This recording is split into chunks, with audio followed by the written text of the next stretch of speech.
Boa noite a todos. Em nome da Biblioteca Pública e Arquivo Regional João José da Graça, dou as boas-vindas, muito em especial à família de Sr. Mário Freião, Sr. Mário Freião também. É para nós uma grande alegria estarmos aqui reunidos para assistir ao lançamento de mais um livro do Sr. Mário. E atenção, há mais material. Portanto, não é, Mário? Estou a meter uma pequena inconfidência, mas eu sei que há mais material que a seu tempo será publicado. Está tudo isso. O livro, como é de vosso conhecimento, o livro será apresentado pela doutora Alzira Silva, a quem eu dou desde já a palavra.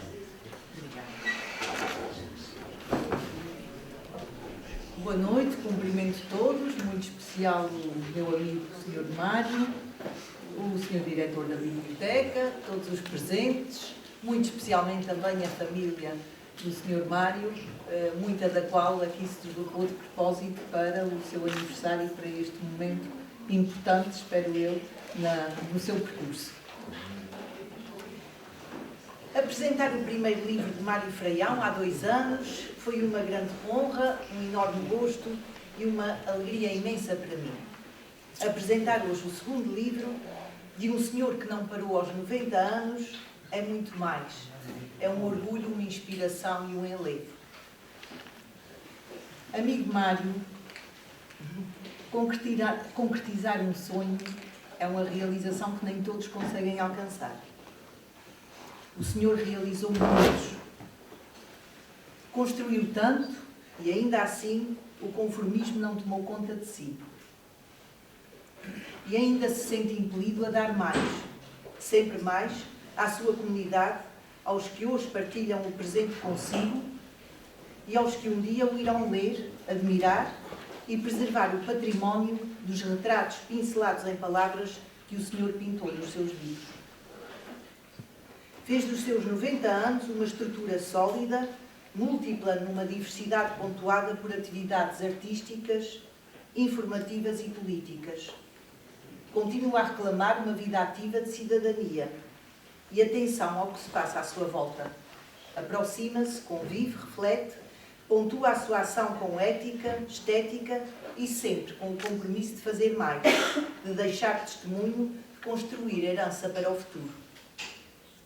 O futuro está aqui, na linda família que o rodeia, principalmente, pela idade, nos seus netos, que são futuro, e que bonitos e queridos são os seus netos e filhos.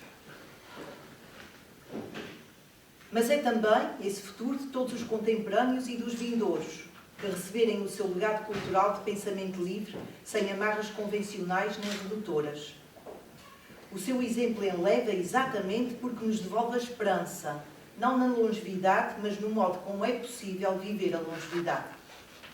Nas pontes, na edificação do pensamento, no resgate das memórias. Com sorrisos. O Senhor soube e sabe sorrir.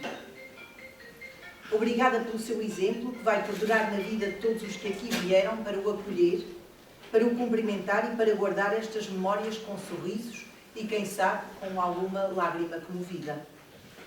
Aos meus olhos, poderá afirmar um dia como Pablo Neruda, confesso que vivi. Espero que seja daqui a muitos anos. Também eu.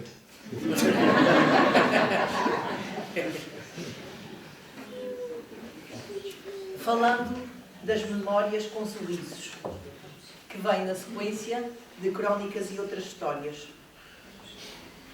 O primeiro livro foi, na minha opinião, um binómio de afetividade e cultura, revelando o enquadramento social da horta, sobretudo entre as décadas 30 e 60 do século XX, com todas as características e tipologias que animavam a cidade. Uma escrita viva, repleta de pinceladas coloridas de humor, em cenários pitorescos, agilmente espelhados. O segundo livro continua histórias e figuras no estilo vivo e leve, sagaz, certeiro e bem-humorado. Reparem na propriedade de termo, como diria o saudoso professor português Tomás da Rosa, com que apresenta uma das figuras neste livro. De pequena estatura, estou a citar, de pequena estatura destacavam-se uns olhos vivos por detrás dos óculos de ares grossos. Tudo nele revelava uma energia eletrizante. Era um homem que enchia uma conversa. Estas 27 palavras descrevem um tipo de pessoa que nós conseguimos visualizar só com este pequeno excerto. Por isso é que ele disse propriedade de termo, certeiro. Tendo por cenário a horta, o autor reinventa as histórias que testemunhou, as que foi colhendo junto da família, dos amigos e dos companheiros de convívio. O valor acrescentado às suas crónicas é o toque caricatural, caminho que o aproxima do leitor e de toda a sociedade envolvente. Mário Freião agarra a nossa cumplicidade com a inquietude própria do jovem que vive em si, neste todo composto por 2 capítulos, Crónicas Alegres e Figuras. Em ambos, o autor mergulha no passado da horta e conta peripécias, revolve memórias, enfeita recordações, esculpe momentos, ressuscita figuras locais e ilumina situações. É um comunicador nato, um artífice do humor, um operário da graça, sua companheira de linguagem e de existência. Acredita que o humor é a essência da vida. Sentir-se-ia, atrevo-me a dizer, despoduradamente nu, sem essa cobertura protetora, que umas vezes o resgata dos reveses da vida e outra apenas o diverte, alimentando, em ambos os casos, a energia condutora da capacidade natural de sobrevivência humana. São novas crónicas alegres, tendo algumas uma pitada de atrevimento. Eu vou ler alguns excertos. Não os mais atrevidos, claro está. Cuidado.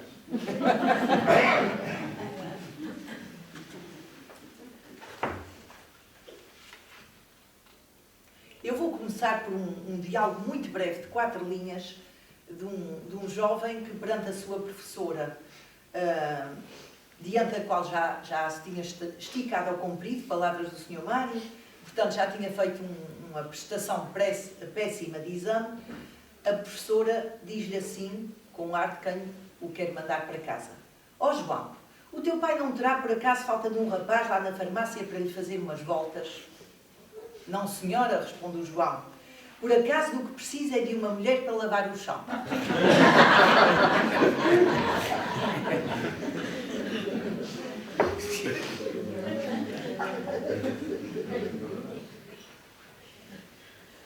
Então, num jogo entre o Atlético e o Faial Sport, um jogo muito animado, muito cheio de, não queria dizer agressividade, mas talvez fosse a palavra certa, não é? Sim. Pronto, muito cheio de entusiasmo. Boa agressividade. Há um jogador que salta, outro salta a seguir. Bom, o que é certo é que acontece uma dentada no meio dos dois, ou melhor, de um para o outro, uma dentada que lhe arranca um bocado a camisola. Então, um dos senhores, depois, na associação de futebol, sente-se na obrigação de defender o agressor. E explica calmamente, e agora vou ler o que o Sr. Mário diz, explica calmamente como era seu timbre, que o jogador do Atlético saltara primeiro e que quando vinha para baixo com a boca aberta, o jogador do Faial Sport, que saltara depois dele, enfiou o ombro pela boca dentro do adversário, pelo que a culpa do sucedido inteiramente para outro jogador. Eu não vou dizer nomes. Ainda no futebol, entre, novamente, o Atlético e o Faial Sport. Jogando à defesa contra o Atlético, um jovem, eu evito nomes, teve a infelicidade de marcar 2 vezes na própria baliza, pelo que o mandaram para a linha avançada, o mais longe possível das suas redes, para não haver desgraças maiores, não é? Mas aconteceu que teve artes de se redimir, marcando 2 golos ao adversário. O resultado final foi de 2-2, com os 4 golos marcados do famoso jovem durante os primeiros 45 minutos da primeira parte.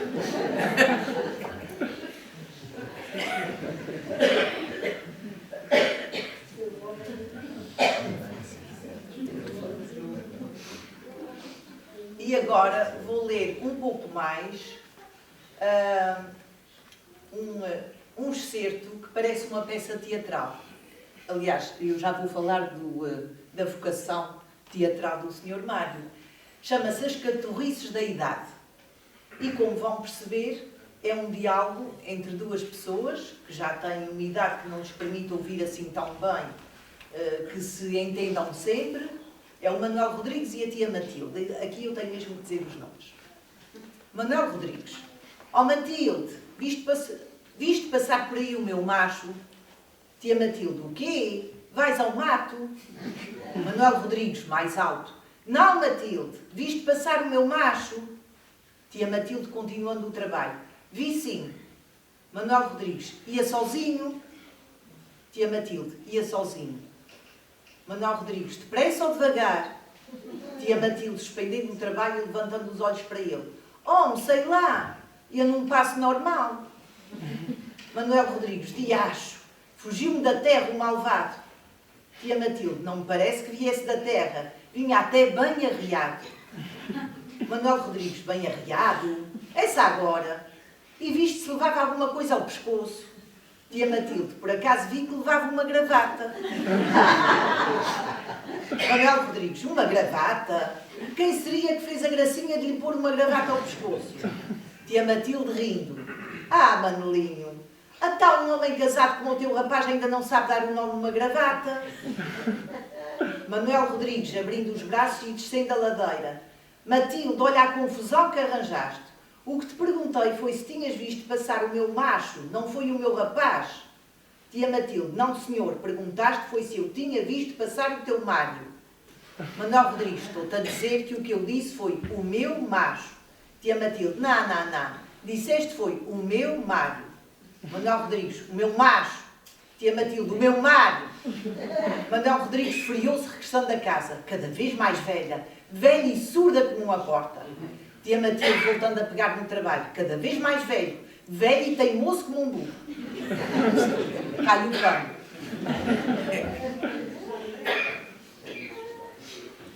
Esta peça é de facto, espelha bem o pendor teatral do autor, que lidera por vezes com benefícios divertidos as suas crónicas. Para terminar esta rápida visita às crónicas, partilho uma breve explicação de um senhor que se queixava dos malefícios da TV na América.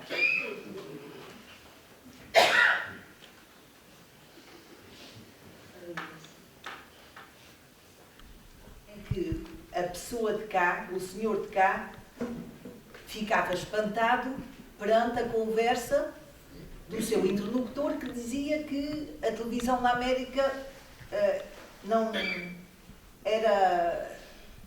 era boa para ele.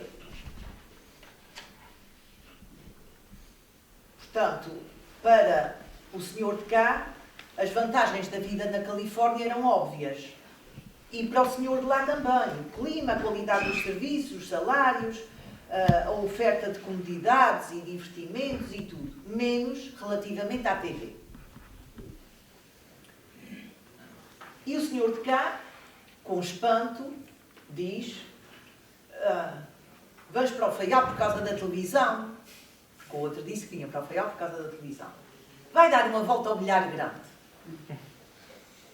Ele diz: a televisão na América está a sair muito cara. E não tens dinheiro para pagar a conta. Andas muito por baixo. E então, disse o senhor, deu a explicação total para que o amigo percebesse. Eu vou-te explicar para perceberes. O que eu aprecio mais da televisão são os filmes que eles passam. Mas na América a televisão está cheia com a praga dos anúncios. Estão sempre a interromper com as batatas fritas, os shampoos, as lâminas de barbear, as cuecas e o raio que os parta.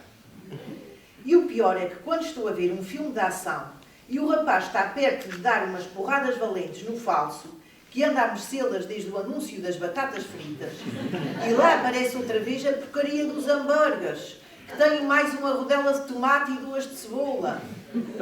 E é aí que eu já não posso mais e desato a escoiciar o aparelho. Já arrebentei com 2 dos mais caros e se não venho para aqui já tinha arrebentado com mais.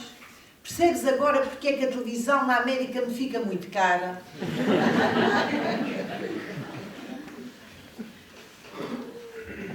O segundo capítulo com o título Figuras, traz-nos personagens já nossas conhecidas, como o Bota à Ribeira, conhecidas do primeiro livro, e muitos outros ilustres, embrulhados em histórias recriadas ou recordados, os ilustres, pela sua ação notável no Burgo. Como aperitivo de leitura, deixo aqui alguns nomes. Dr. Alberto Campos de Medeiros, Coronel Álvaro Soares de Melo, Dr. Francisco Carmo, Dr. Panassas, Gaspar Sena, João do Talho, Jaiminho Engraxador, Dr. Taborda, Manuel Greves, Lopes Correia, o famoso 33, Dr. Vidigal, Professor Manuel Maria de Melo, Rola Rola, Horácio Saloio, João Freitas Maria Aguiar, José Lucas, Dr. José Freitas, o filósofo popular Faria, Marcelino Lima, Renato Leal, não o que nós conhecemos, entre outras figuras destacadas da cidade. Por elas, figuras perpassam usos e costumes e grupos com personalidade própria, como o Seca Pipas, que tinha os seus galardões anuais, a que orgulhosamente pertencia o Sr. Irmelindo Ávila. Não é possível esquecer a participação especial de Cristina Silveira neste livro. Foi a artesã destas páginas, como disse o Sr. Mário. Esta dedicação frutuosa de jornalista atenta facilitou a recuperação de histórias e personagens que nos remetem para acontecimentos e modos de estar e de viver. Como eu disse, o livro é todo ele um património. No fundo, as pequenas histórias que compõem a realidade e um tempo e um espaço, que sem elas ficariam sem história. Por exemplo, vejamos como a história de Lusa Garcia pode contribuir para a história da libertação da mulher no Faial.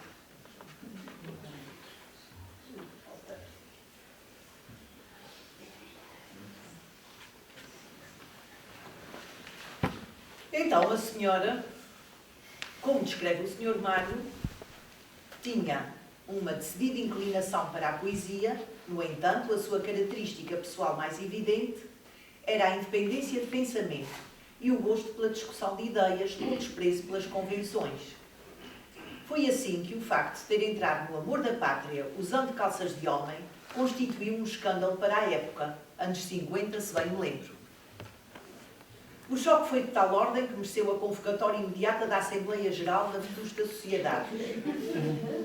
Porém, foi difícil chegar a uma conclusão, pois o facto insólito perturbava as mentes de então. E assim sucederam-se turbulentas Assembleias Gerais sem conseguir chegar a um consenso sobre a penalização a aplicar ao impensável atrevimento. E eu não vou ler mais, porque quero também que despertar-vos o apetite para o que se segue. Ainda no feminino, há um excerto da solidariedade feminina de uma senhora para com o seu marido que seguia embriagado, escoltado por 2 polícias.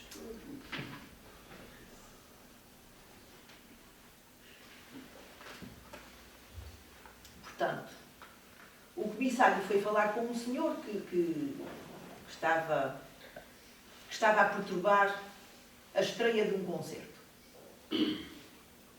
E não houve maneira de calar, pelo que o comissário deu-lhe ordem de prisão e forçou-o a sair da sala. Então, toda a gente se levantou dos seus lugares e foi ver o acontecimento, ou seja, o senhor descer a escadaria escoltado por 2 polícias, à paisana. A senhora, sua esposa, envolta no seu casaco de peles, seguia imperturbável 10 passos atrás. A imagem que me ficou, diz o Sr. Mário, foi de dignidade. Perante a multidão que enchia as varandas e janelas da sociedade, ávida de escândalo, Maria seguia altiva e digna atrás do seu marido.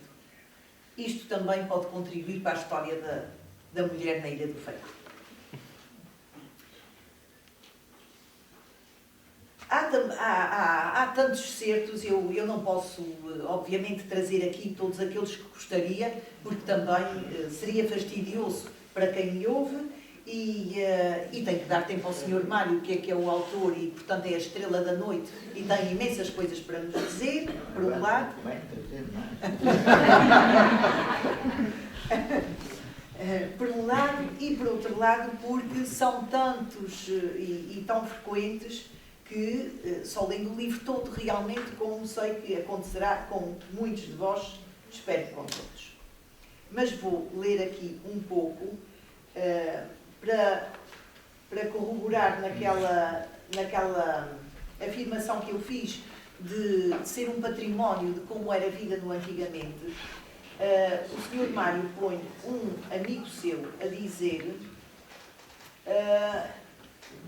depois de ter saído por um tempo e ter voltado, o senhor conta da sua surpresa por aquilo que mudou, já naquele tempo, ou seja, as coisas mudam não é agora, já mudavam antigamente. Então dizia o senhor, no meu tempo, não saíamos da cidade, estava ele a referir-se aos passeios.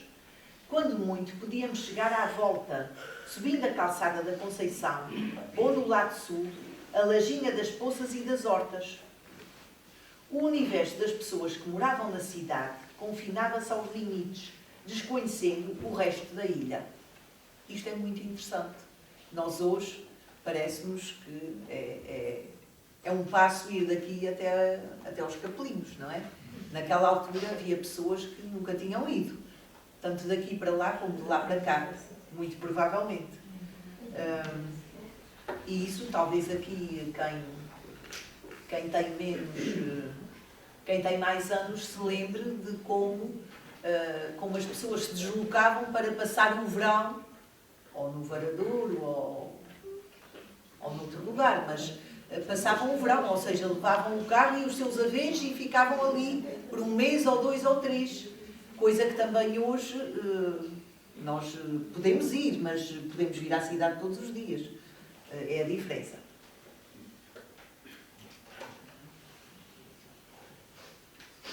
Este livro fala de figuras locais, obviamente, mas também fala de figuras que se cruzaram com grandes nomes nacionais. Há uma passagem que eu vou ler, também curtinha, e que mostra exatamente isso. É assim. Está nas figuras, portanto, estes últimos certos que eu tenho lido fazem parte do capítulo Figuras. E diz respeito a um médico que se formou e que Gaspar Sena, que trabalhou em navios italianos e um navio fazia escala no Rio de Janeiro e depois seguia para Buenos Aires. Logo na primeira viagem...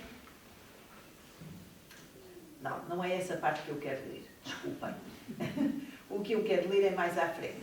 Portanto, numa das viagens pela América do Sul, desse navio,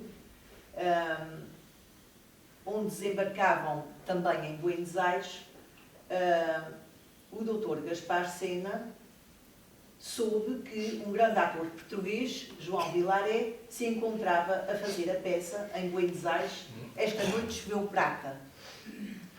Num teatro não muito grande, mas que mesmo assim estava praticamente vazio, devido ao quase desconhecimento do seu nome por aqueles lados. Por influência de Gaspar e dos seus novos amigos, o panorama iria mudar em pouco tempo, através de um esforço conjugado de contatos que logo garantiram uma primeira casa lotada. A partir daí foi sempre assim. Então, depois de regresso a Lisboa, teve muitos clientes, atores e atrizes dos teatros portugueses. Um deles era precisamente o Vilaré, que o Gaspar dizia nunca se ter esquecido do apoio que tinha recebido na Argentina. E assim, numa noite de teatro em que o Gaspar e a Clara se encontravam no balcão, avistaram o Vilaré, que quando os viu veio imediatamente cumprimentá-los. Bom, isto só para ilustrar que as pessoas daqui não viviam fechadas, viviam também em contato com o mundo. e regressavam ao Faial e traziam parte desse mundo também para o Faial. Tenho que dar uma palavra também, porque o Sr. Mário a deu, neste livro, para a Lia, neta do Sr. Mário, na conceição da capa e contracapa, para o Ricardo, que também está aqui, na elaboração do cartaz, e para a ilustradora Sara Franco, desenhadora dos cartoons. E dou mais, eu dou para todos os que participaram nesta aventura. Filhos, netos, genros, amigos, sobrinhos, cunhada, e para todos os amigos também do Sr. Mário. E agora vou voltar outra vez ao amigo Mário, que nasceu voltado para as artes, como todos nós reconhecemos. A sétima arte revelou-se uma das mais marcantes na sua vida, a que dedicou muito do seu tempo, acrescentando ao prazer da estética e ao gosto do entretenimento do cinema o envolvimento gratificante da causa social. A tudo isto, juntava-se o estímulo da reflexão partilhada. Como bom conversador, o autor deliciava-se com os momentos que passavam, o próprio e os outros amigos, Francisco Inácio Furtado, Guilherme Lima, Mestre Manuel, que vos serão apresentados neste livro, a discutir o filme no fim da sessão. Diz o próprio que foi uma aventura a exibição de filmes. Acreditou que a arte do cinema pudesse trazer ao meio em que vivia, vou citar, outra animação cultural e lúdica. A aventura foi longa e passou de um parto difícil a um período de comprovada melhoria na qualidade de vida das gentes da minha terra. Fim de citação. Esta aventura acompanhou a evolução tecnológica, e cito de novo, passando uma primeira fase muito rudimentar, exibindo filmes pelas freguesias rurais, em que se sujeitou às incertezas de um gerador periclitante, mas chegou, e volto a citar, ao conforto e um novo e moderno equipamento de projeção. Foi uma aventura que eu testemunhei quando tinha para aí uns 5 ou 6 anos de idade e via a Branca de Neve na hostalagem, no castelo. O teatro acompanhou, portanto, como uma paixão constante. A revista Queres é Tasto, que foi coautor e coencenador, foi um dos títulos mais emblemáticos do seu percurso, o sucesso popular registado, 14 representações. Bem como a revista A Horta de Clipper, de Horácio Saloio, em que participou como ator. A sua experiência de ator alargou-se ainda à televisão, tendo desempenhado o papel de Tio Mateus em Mau Tempo no canal. Muitas mais participações, que eu não posso referir aqui, alimentaram a sua veia histriónica, que continua bem viva e que se estendeu a filhos, netos e até, por coincidência ou não, aos genros. E eu ontem comprovei isso, não me perguntem como. Começou a pisar o palco aos 14 anos, no Sporting da Horta. No 5º ano do liceu, declamou pela primeira vez em público, no Amor da Pátria, um poema de Soares dos Passos.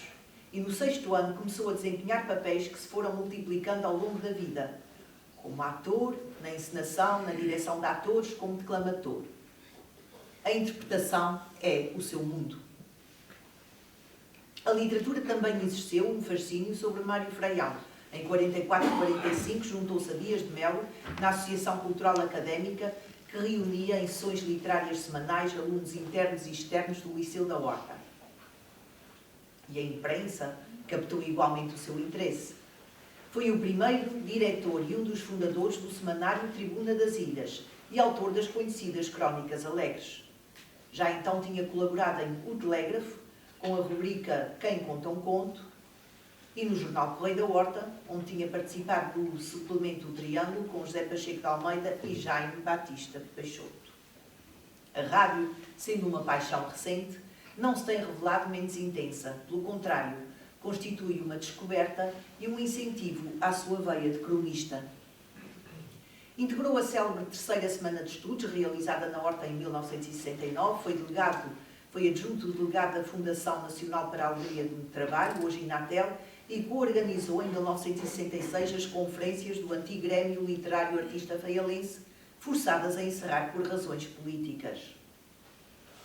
E aqui tenho de dizer que serviu a causa política como coisa pública, com o sentido de dever e a responsabilidade do exercício de cidadania que sempre foi seu timbre. Mário Freião tem sido um cidadão ativo, interventivo, apoiante de causas, defensor intransigente da sua terra, pensador incessante, com uma sólida formação ideológica, deputado municipal comprometido com a sua comunidade, independente eleito pelas listas da CDU. Foi através deste amigo que eu tive o primeiro contacto com as canções de protesto, que eram proibidas em Portugal, obviamente que nos Açores quase nem chegavam, mas eu, através da minha amiga Hilda, a sua filha mais velha, consegui ter acesso. O meu pai fez as gravações lá em casa e essas canções, eu ouvi do meu pai colado ao rádio, a ouvir Manuel Alegre, foram os primeiros sinais que eu recebi do regime opressor em que vivíamos nos Açores, em Portugal, antes do 25 de Abril. E foi aquilo, digamos que a única nota que me acompanhou quando eu fui estudar aos 17 anos para o Porto. Portanto, ao Sr. Mário eu devo, e já disse isto quando fiz a apresentação do primeiro livro, mas tenho que recordar aqui, ao Sr. Mário devo também essa consciencialização, que nunca é demais recordar. E a si e à Dona Hilda, o significado da palavra solidariedade pelo vosso abrigo na minha caminhada estudantil. Quando eu saí do Porto, de casa dos meus padrinhos, a minha prima também está aqui presente, e fui para Lisboa estudar, já então eu era mãe. E o Sr. Mário e a Dona Hilda abriram as portas da sua casa e toda a família abriu a sua paciência para mim. Por todas estas memórias, pela importância do Sr. Mário no crescimento desta terra, pelo privilégio de estar ao seu lado e de ser amiga de toda a família, eu só posso dizer muito obrigada.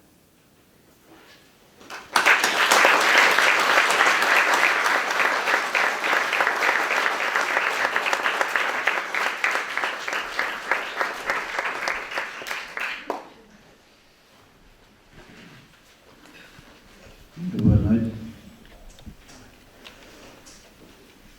Agradeço terem vindo. Depois desta entrada, destes elogios, eu receio não corresponder, àquela auréola que a minha amiga cozinhou ali, Mas gostei de ouvir, porque eu às vezes esqueço de períodos da minha vida, muitos períodos. De facto, não fazia, às vezes não faço bem a ideia de por onde passei. Mas sei, conheço as minhas limitações. Eu sei que não sou um escritor, nem nunca o virei a ser. Pretendo ser um cronista.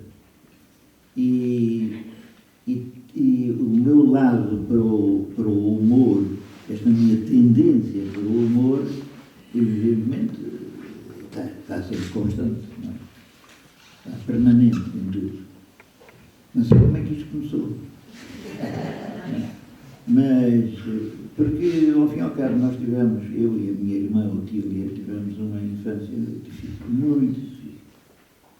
Muito difícil. Ela, principalmente, não teve oportunidades nenhumas. Havia naquela altura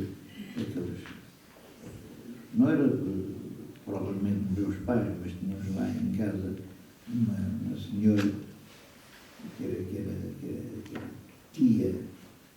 Meu pai tinha sido criado em casa deles e ela tinha um conceito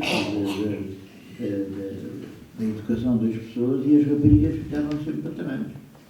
A minha irmã, o Tília, sempre lamentou e revoltou-se, evidentemente, não ter ido para o liceu, não é? Porque essa senhora dizia que não é que mandava, que as raparigas não iam para o liceu. E E foi isso a causa da vida futura dela, a revolta, essa justa revolta. Mas porquê, podem perguntar, porquê esta tendência? Não sei, há coisas que nascem connosco e há outras coisas que vão sendo alimentadas. A primeira vez que eu assisti a um indivíduo a contar anedotas foi no Sporting, no salão do Sporting durante a guerra, e durante um espetáculo que os elementos da base naval inglesa faziam sempre um espetáculo todos os anos. A base naval ficava num navio que tinha entrado aqui na horta para polpa destruída por um torpedo, ele entrou, lembro perfeitamente disso. A gente via a polpa destruída e via os cadáveres ainda lá pendurados. E esse navio foi enfiado ali naquele local entre o plano inclinado e a doca. Tá? E eles ali instalaram a sua, que aquilo era a base naval inglesa, instalaram os serviços. Tá?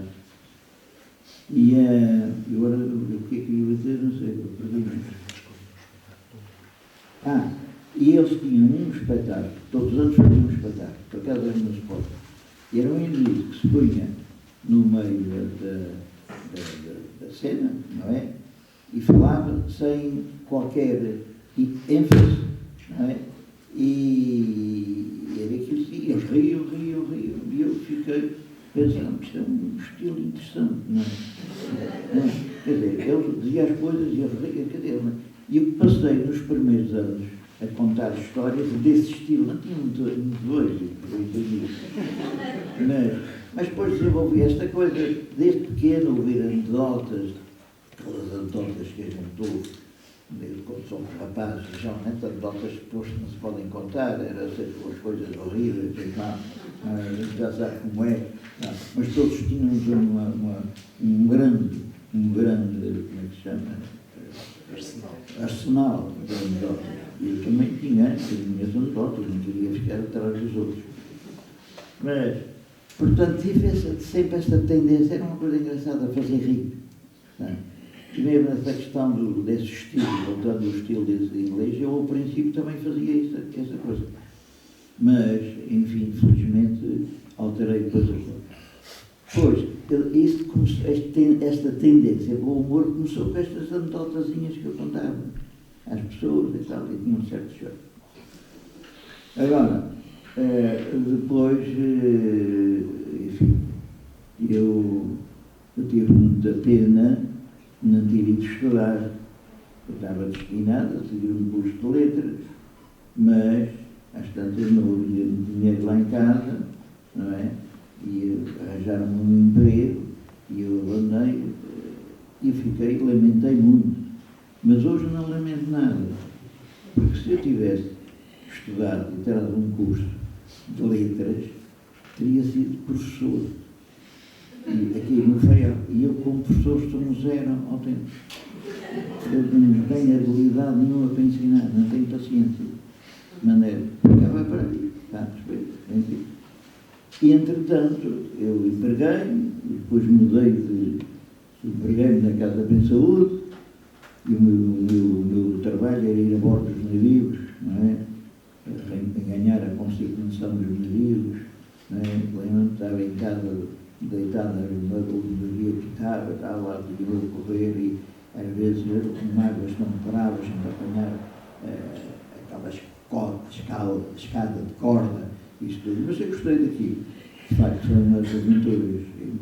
Mas depois, quando mudei para a firma do meu sogro, a sociedade, tive outras oportunidades.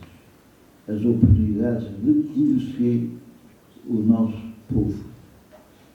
Os homens das descargas na DOC, aquela malta das angústias, todos tinham umas alcunhas muito engraçadas.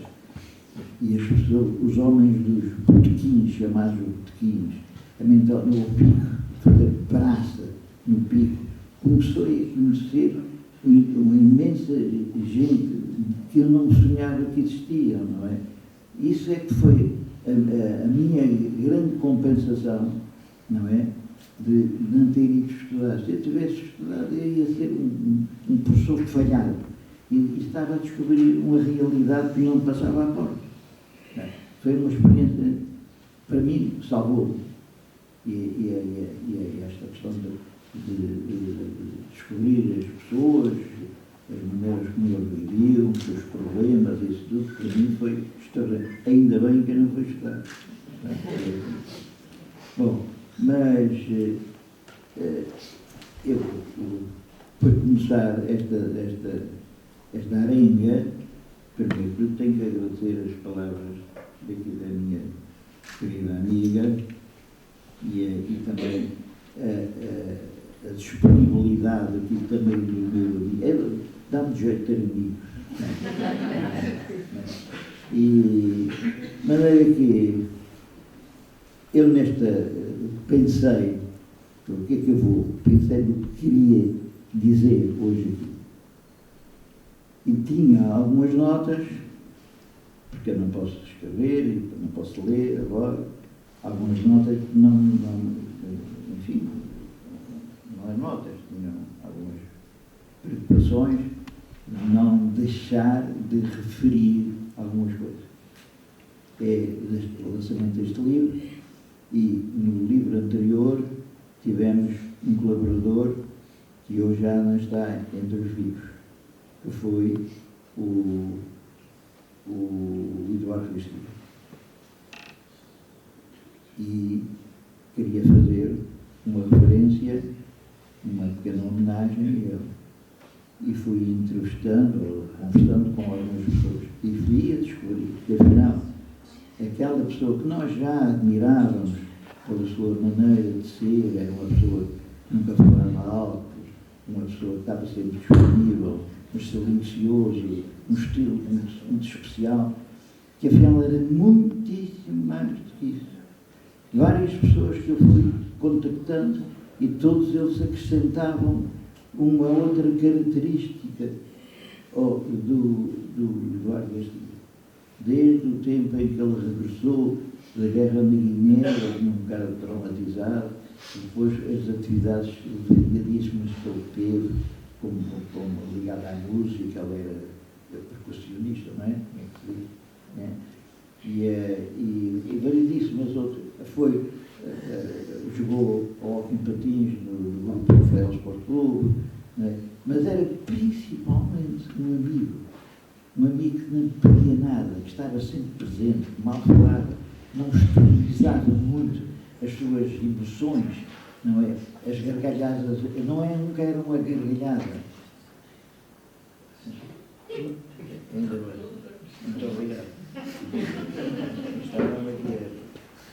Era um homem, quer dizer, que não era um homem, é difícil de definir, mas queria deixar aqui essa saudade e essa admiração por um homem que nunca se preocupou em ser admirado, nunca se preocupou em se salientar em nada. E era um homem extraordinário. Eu contactei com várias pessoas nesta cidade, todos eles falaram desta maneira dele, elogios a uma pessoa que ninguém dava por ele, e era um homem extraordinário. Portanto, é a minha homenagem. Não sei se está alguém aqui da família dele. Eu tenho 2 filhos que dizem que são exatamente, seguem o mesmo trilho. Quer dizer, pessoas, ele não fazia nada para se salientar. Era uma pessoa. Portanto, além disso, eu só o conhecia pela sua mestria naqueles desenhos que ele fez, no livro que eu publiquei, o outro livro. E de um dia para o outro soubemos que ele tinha falecido, nos tinha deixado quase silenciado, sem saber por isso, não incomodando ninguém. De maneira que não há dúvida que eu tinha que dizer alguma coisa, mas com outra mestria, porque às vezes a gente quer dizer as coisas com as palavras certas, mas não andaram bem. De maneira que aqui o que eu quero salientar também é as pessoas que me têm ajudado nisto, né? E estou até a viver agora um momento muito especial, que eu venho por aí abaixo, a minha família toda, não é? E que me deram, de facto, como é que se pode classificar, um conforto extraordinário, não há dúvida nenhuma. E há pequenas coisas que eu podia dizer, mas eu também não quero alongar muito, simplesmente dizer que agradeço as tuas palavras, dizia, e agradeço aqui o meu amigo São Bento, não é? Na maneira como prepara as coisas e mantara também. Eu sou um frequentador aqui assíduo desta casa. Agradeço a vocês terem vindo, não é? E, evidentemente, havia muito mais coisas para dizer, mas o processo, o programa tem que seguir e há outras coisas muito mais importantes agora. De maneira que eu tenho pena de acabar assim de uma maneira tão fraquinha. Eu gostava de acabar isto assim com uma frase mais bonita, mas neste momento não me ocorre absolutamente nada. Uma história. Não, ainda tenho que falar nas pessoas que colaboraram comigo, eu não posso deixar de salientar. Aqui a Risa e a Cristina. A Cristina Silveira, ela não ouvi rir ainda, mas ela está por aí. A Cristina agora é os meus olhos, porque eu não vejo, eu não posso escrever. E tem sido muito difícil agora de maneira que sem a Cristina eu não podia fazer esta coisa. Até teimei com ela para ela figurar também como autora, mas ela argumentava que as histórias eram minhas, é verdade, não é? Que as memórias eram minhas, também é verdade. E, portanto, eu rendi-me à razão dela. E a maneira que, mas a Cristina, de facto, posso dizer isto então é absolutamente verdade. Sem a Cristina não havia livro, nem o outro, nem este. Isto é. Devia ter aparecido outra gente, mas quero também agradecer, está aí bem representada a minha família, vieram em peso por aí abaixo, fizemos uma reunião de família como nunca tínhamos feito, foi extraordinário, só tenho pena de não ter sido possível termos aqui a Sara, que é a autora agora das gravuras, não é? E o meu neto, como é que ele se chama? Pedro. De maneira que eu não vou continuar a embrulhar isto aqui, porque não me ocorre dizer mais nada, simplesmente agradecer, não é? E passar, porque o programa tem que seguir, não é? Eu gostaria de estar aqui a fazer um discurso interessante, bonito, não é? Mas enfim, hoje não dá para mais nada. Portanto, muito obrigado, mais uma vez aqui ao nosso diretor, e pronto, e aí a nossa... Eu não vou voltar ao princípio outra vez.